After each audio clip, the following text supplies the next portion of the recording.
Les podcasts du Figaro. Thierry Oriez, bonjour. Bonjour Quentin. Alors, l'air de musique que vous avez le plus sifflé, fredonné dans votre vie, qu'est-ce que c'est? Il y en a peut-être plusieurs, peut-être que c'est un souvenir d'enfance, ça peut être des tas de choses. Racontez-moi ça. Ça, c'est une colle. Je peux peut-être vous donner celui que je fredonne en ce moment, qui est Cantaloupe Island, qui est un air en fait que j'essaie désespérément d'apprendre au saxophone. Et donc effectivement, voilà. En ce moment, c'est celui-là, le Herbie Hancock.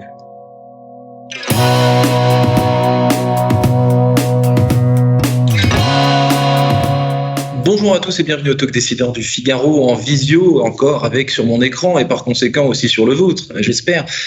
Thierry Oriez, DG de Henri Selmer Paris, fabricant français d'instruments de musique depuis 1885, fabricant français. Cela signifie, Thierry Oriez, que tout ce que fabrique Selmer Paris depuis le début à aujourd'hui, c'est Made in France. Alors, il y a une vraie culture historiquement du Made in France chez Henri Selmer Paris. Depuis toujours, vous l'avez noté, hein, ça fait partie de ces entreprises qui ont bénéficié d'un formidable élan entrepreneur à la fin du 19e siècle, comme beaucoup de ces maisons d'ailleurs, hein, ces maisons je suis pas un fan du terme luxe, mais en tout cas ces maisons de prestige qui sont reposées sur des savoir-faire assez costauds, ont été créées entre le milieu et la fin du 19e. Donc oui, il y a un attachement du Made in France. Tout est réalisé à Mantes. Il y a certaines opérations qui peuvent être faites sur des montages ailleurs, mais tout ce qui touche à l'acoustique est réalisé à Mantes. Oui, le fondateur d'ailleurs, Monsieur Selmer, était un clarinettiste renommé. Est-ce que vous, Thierry Oriez, qui êtes patron aujourd'hui de Selmer, vous avez évoqué la musique dès la première question. Est-ce que vous êtes aussi un musicien renommé, ou du moins vous essayez de l'être dans un cercle familial ou amical? Je vous rappelle que c'est vous qui avez évoqué la pratique musicale dès le départ.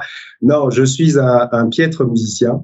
Au tout début, il y a fort longtemps, sur de la flûte traversière, donc on se rapproche évidemment, puisque c'est aussi un bois comme l'est le saxophone paradoxalement, et la clarinette. Et aujourd'hui, pour rien vous cacher, je prends des cours de saxophone d'abord par plaisir personnel, et puis ça me permet bien évidemment de bien comprendre cet instrument. Alors ce qui est formidable quand on est piètre musicien comme moi, c'est qu'on se rend compte à quel point on a en ce moment sur les scènes diverses et variées du talent incomparable. Et donc, si vous voulez, la distance entre un mauvais musicien comme je suis, c'est le type qui fait 100 mètres de footing essoufflé, et le kényan, quoi. C'est à peu près la même distance. Donc, ça vous permet de comprendre à la fois le travail qui est nécessaire. Les musiciens sont des bosseurs, et la persévérance, et puis aussi tout simplement le talent. Les talents, justement, vous évoquiez, Thierry Oriez, ça m'amène une question assez, je pense, qui relève du bon sens. C'est que quand on est fabricant d'instruments de musique, on est lié de façon intrinsèque, viscérale avec les musiciens qui jouent avec nos propres instruments. C'était le cas, j'ai des noms, Charlie Parker, John Coltrane, Paul Desmond, Sylvain Béchette, il y en a plein. Est-ce que donc ces personnalités qui sont maintenant dans notre temps, est-ce qu'aujourd'hui il y a, si vous voulez, une relève, quoi? Parce que c'est il y a une relève exceptionnelle en ce moment. Actuellement à la Philharmonie, demain je vais écouter Bradford Marsalis, qui est un immense saxophoniste. Vous avez même en France Pierrick Piron, vous avez Baptiste Herbin, Claude Delangue sur la partie classique, en clarinette Philippe Béraud, immense soliste. Donc des talents, il y en a énormément, et puis vous avez même des talents peut-être plus connus du grand public, comme Masego ou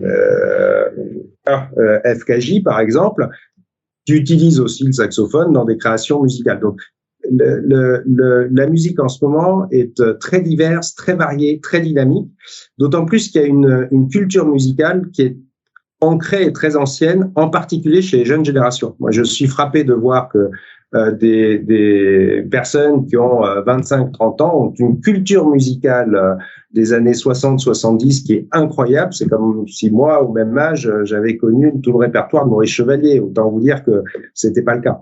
Donc, il y a une grande culture musicale et c'est un foisonnement de créativité.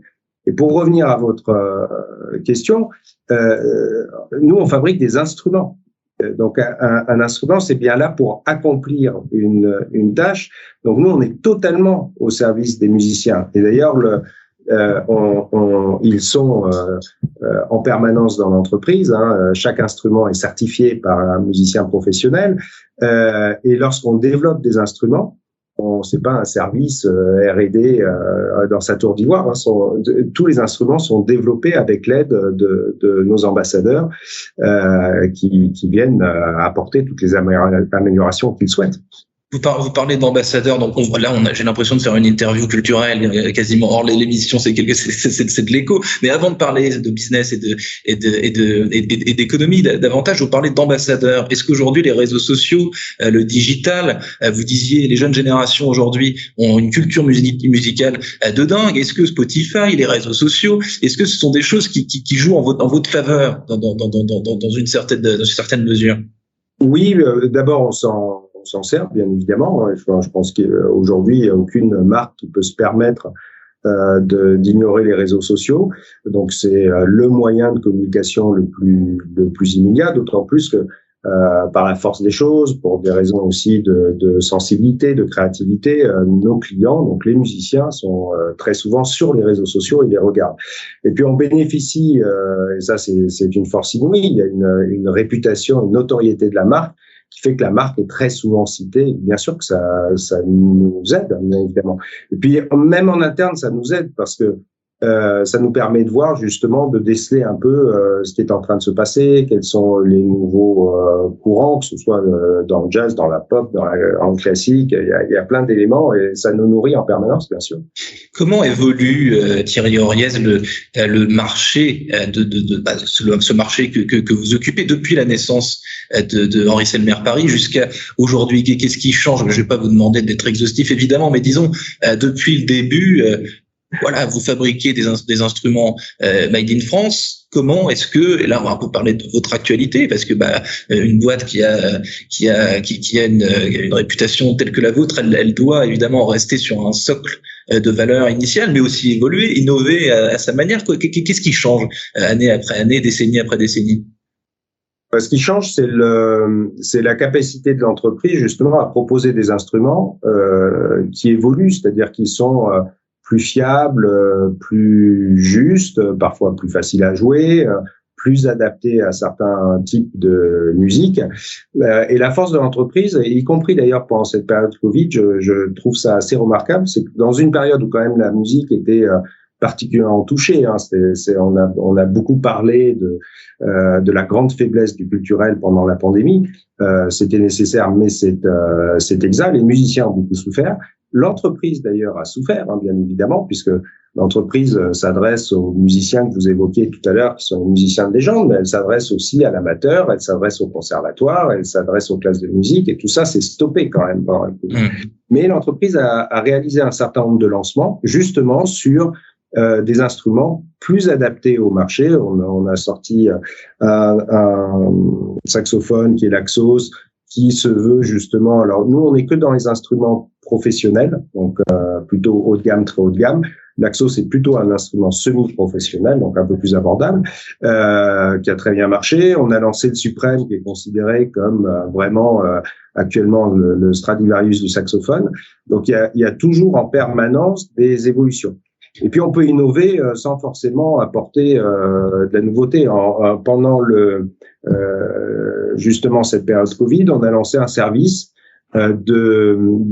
d'instruments d'occasion. Donc, ce sont les instruments que nous rachetons, que nous rénovons entièrement et que nous allons proposer sur le marché.